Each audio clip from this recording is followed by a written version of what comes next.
Aku mau nanya deh sama kalian. Menurut kalian, semut itu punya darah nggak sih? Pasti kalian pernah kan nggak sengaja nginjek semut, tapi nggak ada darah yang keluar dari badan semutnya. Kok bisa ya? Apa jangan-jangan semut nggak punya darah? Nah, pertanyaan ini bakal kita jawab dalam semut ternyata punya darah. Tapi darah semut ini beda sama darah manusia atau hewan-hewan lainnya kayak kucing, ayam, atau bahkan ikan. Darah semut dan juga serangga lainnya disebut dengan istilah hemolimfa. Perbedaan yang paling mencolok antara darah serangga dan darah manusia adalah hemolimfa ini gak mengandung sel darah merah. Jadi warna hemolimfa bukan merah. Ada yang bening, ada yang kekuningan, atau bahkan kehijauan. Nah, hemolimfa biasanya punya kandungan berupa air, ion, karbohidrat, lemak, gliserol, asam amino, hormon, dan juga sel. Serta ada juga pigmen yang membuat hemolimfa ini punya warna. Tapi kalau di semut, hemolimfanya nggak punya warna. Itu dia yang bikin kalian nggak bisa lihat darah semut. Fungsi dari hemolimfa ini sebenarnya nggak beda jauh dari darah manusia. Sama-sama mengangkut nutrisi dari makanan ke seluruh tubuh serangga dan sisa metabolismenya keluar dari tubuh serangga. Bedanya, kalau darah manusia punya hemoglobin buat ngangkut oksigen sama karbon dioksida, hemolimfa nggak bisa tuh ngangkut oksigen.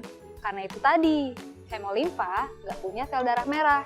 Jadi nggak ada hemoglobin buat berikatan dengan oksigennya. Selain punya darah yang berbeda dari manusia atau hewan lainnya, serangga juga punya organ peredaran darah yang lain. Manusia kayak aku dan kamu punya sistem peredaran darah tertutup.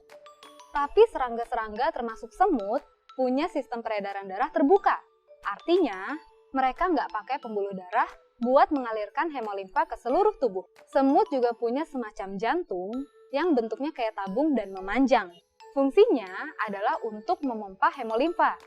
Sama ya kayak jantung pada tubuh manusia yang berfungsi untuk memompa darah. Oh iya, tadi sempat disinggung kan kalau hemolimfa pada semut nggak dipakai buat ngangkut oksigen. Terus, gimana ya caranya semut bisa nyebarin oksigen ke seluruh tubuhnya? Nah, kalau pada manusia, oksigen masuk lewat hidung atau mulut, terus masuk ke paru-paru. Dari paru-paru, oksigen diangkut oleh sel darah merah dan diedarkan ke seluruh tubuh. Tapi serangga itu nggak bernafas lewat mulut atau hidung. Udara langsung masuk ke dalam tubuh serangga lewat lubang-lubang yang ada di seluruh tubuhnya. Namanya spirakel. Udara kemudian masuk ke dalam saluran di dalam tubuh serangga yang disebut dengan trakea, dengan cabang-cabang yang disebut trakeola. Trakeola ini yang kemudian membawa oksigen ke sel-sel di dalam tubuh serangga. Menarik ya?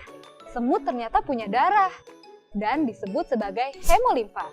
Tapi darahnya beda sama darah manusia. Makanya dia nggak bisa kelihatan. Oke teman-teman, terima kasih udah nonton video ini. Jangan lupa buat like, subscribe, dan share video